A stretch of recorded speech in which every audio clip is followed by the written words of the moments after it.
Dear brothers and sisters in Christ, welcome back to our channel, where we dive into the lives of saints who inspire us to live our faith with courage and devotion. Today, I invite you to journey with me into the extraordinary life of one of the greatest saints of the 20th century, Saint Maximilian Kolbe, known as the Martyr of Charity. Imagine a time when the world was engulfed in turmoil. World War II had cast its shadow over humanity, bringing despair, fear, and unimaginable suffering. Yet, even in the darkest moments, the light of faith burned brightly in the hearts of God's chosen souls. One such light was Maximilian Kolbe, a humble Polish priest whose life would become a testament to the boundless power of love and sacrifice. But his story is much more than the famous act of heroism at Auschwitz that led to his martyrdom. Who was Maximilian Kolbe before that defining moment? How did he become a man so filled with faith that he was willing to give his life for another? What inspired his unwavering devotion to Our Lady and his mission to bring the gospel to the ends of the earth? We will uncover the profound vision of the Virgin Mary that shaped his life's purpose, his revolutionary efforts to evangelize using modern tools of his time, and his extraordinary courage during one of history's darkest periods. Stay with me, and together we'll discover not only the story of a saint but also the timeless lessons he offers us in living a life of faith, hope, and love. Our journey begins in the small village of Zduńska Wola, Poland, on January 8, 1894. In this modest town, a boy named Raymond Kolbe was born to devout Catholic parents, Julius and Maria. Life was not easy for the Kolbe family. They lived humbly, and their days were marked by hard work and deep faith. It was within this atmosphere of prayer and simplicity that young Raymond's heart began to stir with a longing for something greater. But who could have guessed that this ordinary boy would one day be called to such an extraordinary mission? His journey toward holiness began with a moment that would forever shape his life and destiny. At the tender age of 12, Raymond had a vision of the Blessed Virgin Mary that would leave an indelible mark on his soul.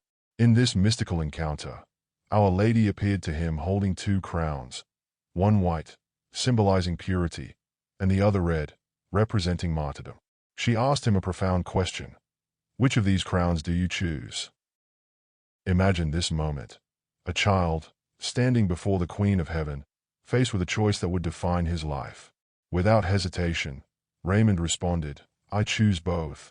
This bold and faith-filled answer revealed a heart ready to embrace both the joy of a pure life and the ultimate sacrifice of martyrdom. It was in this moment that Raymond Kolbe began his journey toward becoming Saint Maximilian Kolbe. Soon after, this young boy's zeal for holiness grew even stronger. Despite his youth, he felt a deep calling to dedicate his life entirely to God. At the age of 13, he entered the minor seminary of the conventual Franciscans, where he took the name Maximilian, after a Roman martyr who had died for his faith. As a student, Maximilian stood out not only for his intellect but also for his profound devotion to Our Lady. He had a sharp mind for science and mathematics, yet his greatest passion was for prayer and the spiritual life. His fellow seminarians often remarked on his unshakable discipline and deep humility, qualities that would prepare him for the trials and triumphs ahead. But Maximilian was not content with simply following the path of a typical religious life. Even in his early years as a seminarian, he dreamed of doing great things for the glory of God and the honor of the Immaculate Virgin Mary. He often spoke of the need to bring souls to Christ through her intercession, believing that devotion to Our Lady was the surest path to holiness. Maximilian's journey into religious life was not without its struggles, but his faith was unshakable. He completed his studies in Rome, where he earned doctorates in both theology and philosophy, a remarkable achievement that demonstrated his commitment to understanding and defending the faith. It was during this time that he began to envision a global mission to win souls for Christ, planting the seeds for the extraordinary evangelization efforts that would come later in his life. But first, Maximilian Kolbe had to take his final vows, dedicating himself fully to the life of a Franciscan friar. When he pronounced those vows, he consecrated himself entirely to Mary, adopting the motto that would guide his life, totus tuus, or totally yours. This was only the beginning of Maximilian's incredible journey, a life that would soon be marked by bold initiatives and courageous acts of faith. The next chapter of Maximilian Kolbe's story will take us deeper into his mission to spread the gospel and devotion to Mary, a mission that would reach far beyond the borders of Poland. As Kolbe grew in faith and understanding, so too did his desire to share the gospel and devotion to the Blessed Virgin Mary. He believed that the world, troubled by sin and spiritual indifference, desperately needed a powerful renewal of faith. But how could one man ignite such a transformation? Maximilian found the answer in his unwavering trust in Our Lady. In 1917, while still a young friar studying in Rome, Maximilian witnessed the growing influence of ideologies that opposed the Church. The streets of Rome were filled with demonstrations against the Catholic faith, and the Freemasons openly mocked the Church and its teachings. Maximilian was deeply troubled by this blatant disregard for God and felt called to act. It was during this time that he conceived a bold and inspired mission, the creation of the Militia of the Immaculata. This movement, dedicated to the Virgin Mary, aimed to bring souls to Christ through her intercession. Maximilian envisioned an army of the faithful who would consecrate themselves to Mary and, through her, work to defeat sin and spread the gospel. The Militia of the Immaculata was officially founded on October 16, 1917. Maximilian's vision was simple yet profound. Every member would live a life of prayer, sacrifice, and evangelization, entrusting themselves entirely to the Immaculate Heart of Mary. Their mission? To bring every soul to Christ, especially those farthest from the faith. Maximilian often said, "Never be afraid of loving the Blessed Virgin too much. You can never love her more than Jesus did." His devotion to Mary was not only theological but deeply practical. He saw her as the most powerful mediator to bring souls to her Son. But Maximilian didn't stop with forming a movement. He understood the importance of modern tools to reach as many people as possible. With remarkable foresight, he turned to media, what we might call the social media of his time. In 1922, he began publishing a monthly magazine called Night of the Immaculata. This magazine was not just a small effort. It quickly became a major force in Catholic evangelization, with hundreds of thousands of copies distributed across Poland and beyond. Its pages were filled with spiritual reflections, Marian devotion, and Catholic teachings, all written in a way that touched hearts and inspired conversion. To support this growing mission, Maximilian established a remarkable center of evangelization in Poland called the City of the Immaculate. This was no ordinary monastery. It became one of the largest Catholic publishing centers in the world at the time. Friars worked tirelessly, printing magazines, books, and pamphlets, all dedicated to spreading devotion to Mary and the gospel of Christ. The City of the Immaculate wasn't just a place for work, it was a place of prayer and community. Every activity was offered to Our Lady, and the friars lived lives of simplicity and faith, united in their mission to bring souls to God. But Maximilian's vision was not limited to Poland. He dreamed of taking this mission to the farthest corners of the earth, believing that no soul was beyond the reach of God's mercy. This global vision would soon lead him to cross oceans and cultures, bringing the light of faith to distant lands. Maximilian Kolbe's founding of the Militia of the Immaculata was a bold and prophetic response to the challenges of his time. But his mission didn't stop there. His heart burned with the desire to take the gospel to the farthest corners of the earth, bringing light to those who had not yet encountered Christ. In 1930, this dream became a reality when Maximilian and a small group of Franciscan friars set out on a missionary journey to Japan. Imagine the scene. A humble friar, armed only with his deep faith and a few resources, stepping into a land of rich culture and ancient traditions, where Christianity was still a minority faith. When Maximilian arrived in Nagasaki, he didn't see obstacles, he saw opportunities. With his characteristic humility and respect for the people he served, he approached his mission with sensitivity and care. Rather than imposing his beliefs, he sought to understand the Japanese culture and find ways to present the gospel in a way that resonated with their hearts. One of Maximilian's first acts in Nagasaki was to establish a monastery, which he named Mugenzi no Sono, or the Garden of the Immaculate. Located on the outskirts of the city, this monastery became a center of evangelization, prayer, and community life. Just as he had done in Poland, Maximilian used modern tools to spread the message of Christ. He began publishing a Japanese version of Night of the Immaculata, adapting its content to reflect the culture and values of the people. What's remarkable is that this monastery, built with little more than faith and determination, was strategically located in a way that reflected Maximilian's spiritual intuition. It was situated on a hillside that would later be shielded from the devastation of the atomic bomb during World War II, a miraculous sign, many believe, of God's providence. But Maximilian's impact in Japan wasn't limited to publications and buildings. His personal example left a lasting impression on those he encountered. Despite the language barrier, his kindness, humility, and unwavering devotion to Our Lady transcended words.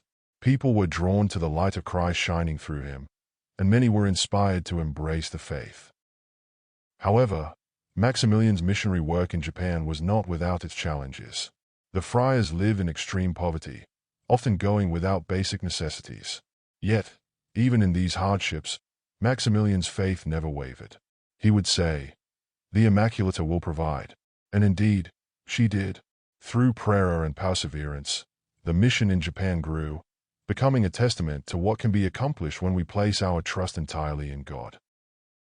After several years in Japan, Maximilian's superiors called him back to Poland, where his work had continued to flourish. Though he left Japan, the seeds he planted there continued to bear fruit. To this day, the monastery in Nagasaki remains a symbol of faith and resilience, a living legacy of Saint Maximilian's global mission. Maximilian Kolbe's missionary work in Japan was a powerful reminder that the gospel transcends all boundaries of culture and language. But his story doesn't end there. Upon his return to Poland, he would face challenges far greater than he could have ever imagined. As the dark clouds of World War II gathered over Europe, life in Poland was thrown into chaos. The Nazi occupation brought terror and oppression, especially to the Catholic Church, which was seen as a threat to their ideology. It was during this time of fear and despair that Maximilian Kolbe's unwavering faith and courage would shine like a beacon of hope. When the Nazis invaded Poland in 1939, the city of the Immaculate became a sanctuary. Maximilian opened the doors of the monastery to refugees, offering shelter to thousands of displaced people, including many Jews fleeing persecution. Despite the dangers, he refused to turn anyone away, embodying Christ's command to love and serve all, especially the most vulnerable.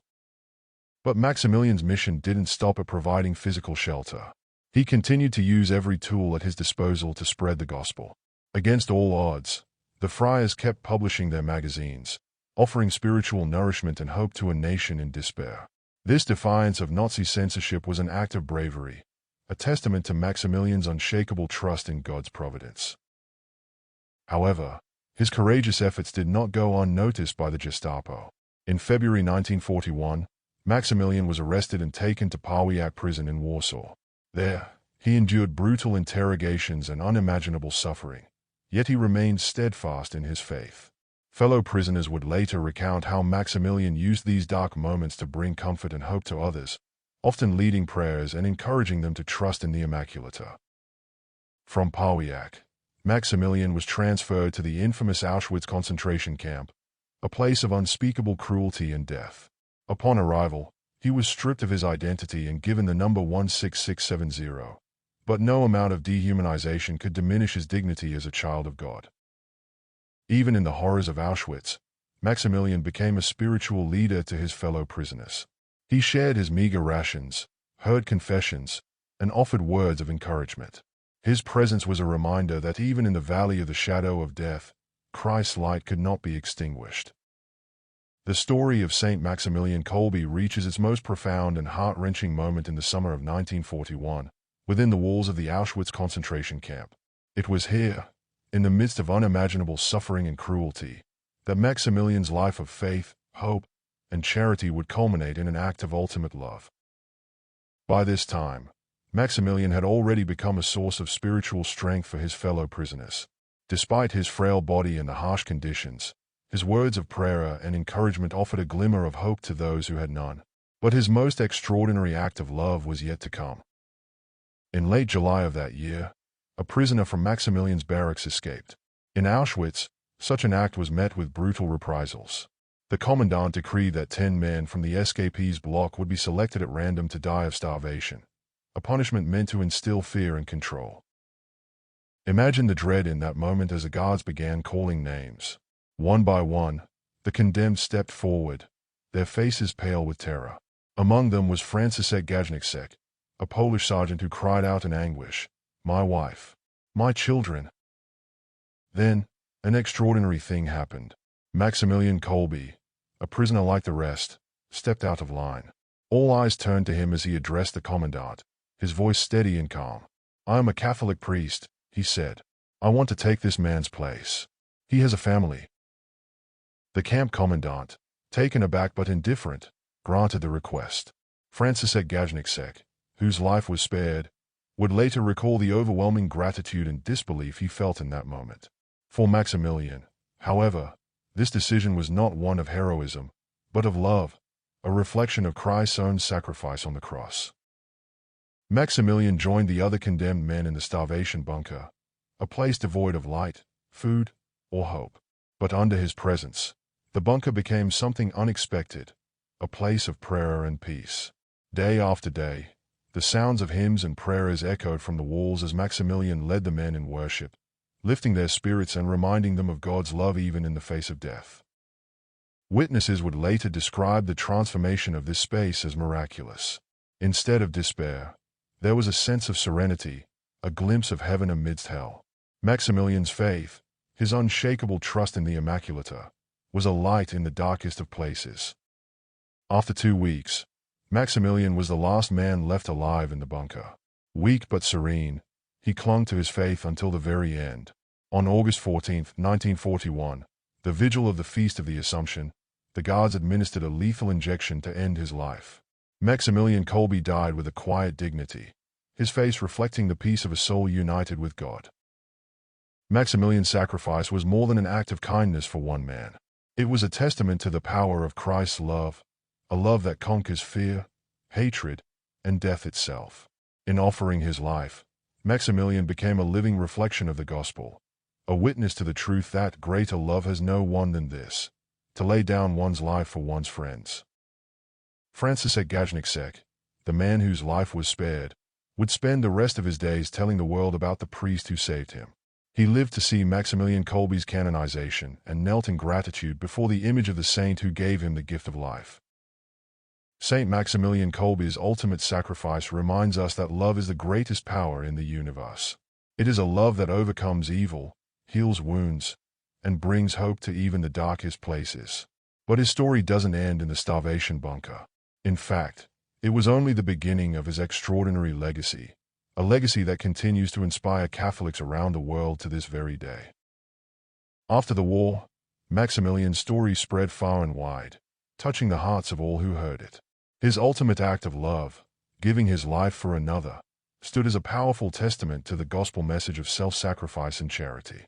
For many, his life and death were undeniable signs of holiness, a call to recognize Christ in the suffering of others and to respond with courage and compassion. On October 10, 1982, in St. Peter's Square, surrounded by thousands of faithful, Pope John Paul II canonized Maximilian Kolbe as a saint of the Catholic Church. It was a moment of profound joy and recognition for a man who had lived so selflessly for the glory of God. What made this canonization even more significant was Pope John Paul II's declaration of Maximilian as a martyr of charity. While traditional martyrs are those who die directly for their faith, Maximilian's sacrifice went beyond the conventional definition. His death was an act of love, a conscious decision to lay down his life for another, imitating Christ in the most profound way possible. During the canonization ceremony, an elderly man stood in the crowd, his eyes filled with tears. It was Franciszek Gajnicek, the man whose life Maximilian had saved. His presence was a poignant reminder of the ripple effect of one act of sacrificial love. Through Maximilian's courage, not only was one life spared, but countless others were inspired to live their faith more boldly. But Saint Maximilian Kolbe's legacy extends far beyond that single moment. His life's work, particularly the Militia of the Immaculata, continues to thrive. The movement he founded has grown into an international force for evangelization, spreading devotion to the Immaculate Heart of Mary and inspiring people to consecrate their lives to her in service of Christ. The City of the Immaculate, that Maximilian established in Poland, remains a vibrant center of Catholic spirituality and evangelization. Pilgrims from around the world visit this sacred place to honor the saint and to draw closer to God through Mary, following in Maximilian's footsteps. And let us not forget the monastery in Nagasaki, Japan, which Maximilian founded with faith and foresight. It stands as a symbol of resilience and hope, a testament to his global vision for spreading the gospel. Even in the face of cultural differences and the challenges of mission work, Maximilian showed that the love of Christ knows no boundaries. Maximilian's life speaks powerfully to our modern world. At a time when we are often tempted to prioritize self-preservation and comfort, his example challenges us to embrace the radical call to love others, even at great personal cost. His trust in the Immaculata reminds us that true strength comes not from human power but from surrendering to God's will. Saint Maximilian Kolbe is truly a saint for our times. His message resonates with those facing persecution, those working to evangelize in a challenging world, and those simply striving to live lives of faith and charity. He reminds us that holiness is not about grand gestures but about small, daily acts of love, lived with extraordinary faith. Saint Maximilian Kolbe's life is a shining example of faith, courage, and love in action. From his humble beginnings in Poland to his heroic sacrifice in Auschwitz, he shows us what it means to live completely for God and others. His devotion to Our Lady, his mission to evangelize, and his ultimate act of charity remind us that holiness is within our reach, even in the most challenging times. If Maximilian's story touched your heart today, remember to share it with your loved ones and subscribe to our channel for more inspiring stories of faith and devotion. May God bless you, and see you in our next video.